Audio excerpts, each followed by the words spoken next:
শুরুতেই জানিয়ে দেব সংবাদ শিরোনাম, এরপর জানিয়ে দেব বিস্তারিত। প্রথমেই জানিয়ে দেব পৃথিবীর ইতিহাসে হাসিনার মতো স্বৈরাচারের জন্ম হয়নি বললেন অ্যান্টি জেনারেল আসাদুজ্জামান। হাসিনার বিরুদ্ধে সাক্ষ্য দিতে ট্রাইব্যুনালে সাবেক আইজিপি উপস্থিত। শাহবাগে মিছিলে মুখর জড়ো হচ্ছে ছাত্রদলের নেতাকর্মীরা, কি হতে যাচ্ছে এই সমাবেশে। এবং সর্বশেষ জানিয়ে দেব ফেসবুকের লাইভে এসে জাতীয় রাজনীতির ছাড়ার ঘোষণা দেন বৈষম্য বিরোধী নেত্রী লিজা। তিনি বলেন, নারীদের নিয়ে নোংরামি হচ্ছে রাজনীতিতে। পৃথিবীর ইতিহাসে হাসিনার মতো স্বৈরাচারের জন্ম হয়নি বললেন অ্যান্টি জেনারেল আসাদুজ্জামান। পৃথিবীর ইতিহাসে শেখ হাসিনার মতো কোনো স্বৈরাচারের জন্ম হয়নি বলে মন্তব্য করেছেন আরটি জেনারেল মোহাম্মদ আসাদুজ্জামান। জুলাই বিপ্লবের মানবকেন্দ্রকে স্বৈরাচারের হাসিনায় 3 আসামির বিরুদ্ধে চিফ প্রসিকিউটর মোহাম্মদ তাইজুল ইসলাম সূচনা করে বক্তব্যে আগে তিনি এসব মন্তব্য করেন। অ্যান্টি জেনারেল বলেছেন, আজকের দিনটি ঐতিহাসিক। পৃথিবীর ইতিহাসে শেখ হাসিনার মতো কোনো স্বৈরাচারের জন্ম হয়নি। তিনি পৃথিবীর নিকৃষ্টতম মিথ্যাবাদী স্বৈরাচার। তিনি আরো বলেন, কোন স্বৈরাচারের মিথ্যার উপর পিএইচডি করা হলে পতিত হাসিনার কাছ থেকে শিখতে হবে। পৃথিবীর সব স্বৈরশাসকের যদি কোনো সমিতি করা হয়, শেখ হাসিনা হবেন তার সভাপতি। বাংলাদেশের ভবিষ্যতের স্বার্থে, ভবিষ্যৎ প্রজন্মের স্বার্থে স্বৈরাচার ও তার সহযোগী সর্বোচ্চ শাস্তি চাই আমরা। এ সময় অ্যান্টি জেনারেল পৃথিবীর কোন স্বৈরাচারের কি পরিমাণ হতে হয়েছে তা আদালতের সামনে তুলে ধরেন। রোববার বেলা 11টার দিকে বিচারপতি মোহাম্মদ গোলাম মুর্তজা মজুমদার নেতৃত্বাধীন 3 সদস্যের আন্তর্জাতিক অপরাধ ট্রাইব্যুনাল এসে শুনানি দেন তিনি। আজকের বিচারক ট্রাইব্যুনালে ফেসবুক পেজ থেকে সরাসরি সম্প্রচার করা হয়। ট্রাইব্যুনালের অপর 2 সদস্য ছিলেন বিচারপতি মোহাম্মদ শফিকুল ইসলাম মাহমুদ ও বিচারক মোহাম্মদ মতিহুল হক।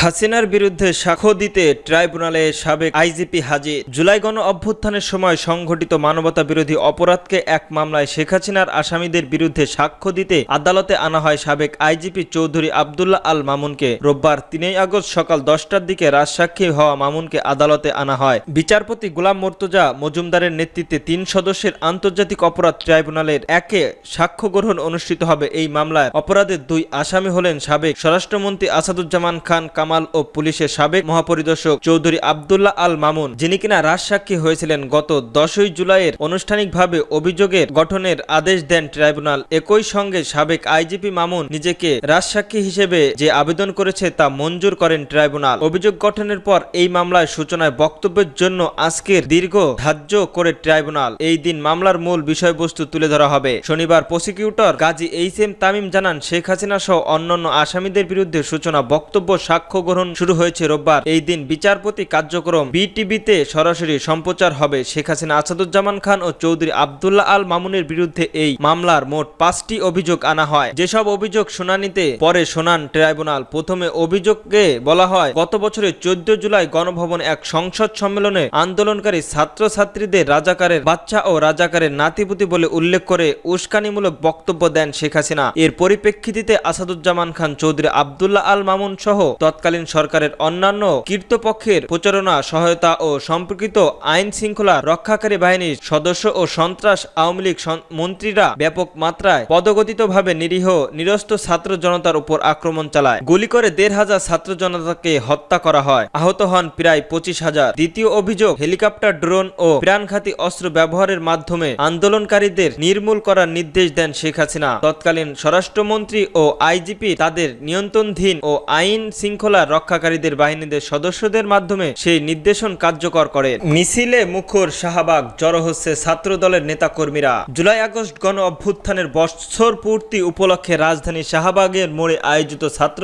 জুলাইয়ের সমাবেশকে ঘিরে ব্যাপক প্রস্তুতি নিয়েছে ছাত্রদল। রোববার 3 আগস্ট দুপুর 2:30টার দিকে সোমবার সমাবেশের শুরু হওয়ার কথা থাকলেও ইতিমধ্যে শাহবাগের এলাকার ছাত্রদলের নেতাকর্মীদের ভরে উঠেছে। দল থেকে মিছিলের অনুমতি না দিলেও মিছিল ও স্লোগানের মুখর হয়ে উঠেছে গোটা এলাকা। সমাবেশের কেন্দ্র করে আগের সারা দেশে থেকে ছাত্রদলের নেতাকর্মীদের ঢাকার আসার নির্দেশ দেওয়া হয়েছিল। সরেজমিন দেখা যায়, সাবেক কেন্দ্রীয় শাহবাগ মোড়ে মঞ্চ তৈরি করা হয়। মূল মঞ্চের কাজ শেষ হলেও সৌন্দর্যের বর্ধনের কাজ চলমান। ঢাকা সহ দেশের বিভিন্ন প্রান্ত থেকে থেকে নেতাকর্মীরা এসে জড়ো হচ্ছেন। সময় বাড়ার সঙ্গে সঙ্গে নেতাকর্মীদের ভিড় বাড়ছে। খণ্ড খণ্ড মিছিল এসে মিলেছে সমাবেশ স্থলে। থেমে থেমে নেতাকর্মীদের স্লোগান দিতে দেখা গেছে। কারো হাতে জাতীয় পতাকা দেখা গিয়েছে। এদিকে সেদিকে ঘোরাফেরা করছে অনেক যুবক। শাহবাগের এলাকায় পাবলিক চলমান, যান চলাচল বন্ধ থাকায় রাস্তার উপর অনেকেই বসে পড়েছেন। ছাত্র দলের কেন্দ্রীয় কমিটির যুগ্ম সদস্য সম্পাদক সালেয়ার আন্দাদ বলেন, শাহবাগে তাজা ছাত্রদের ঐতিহ্য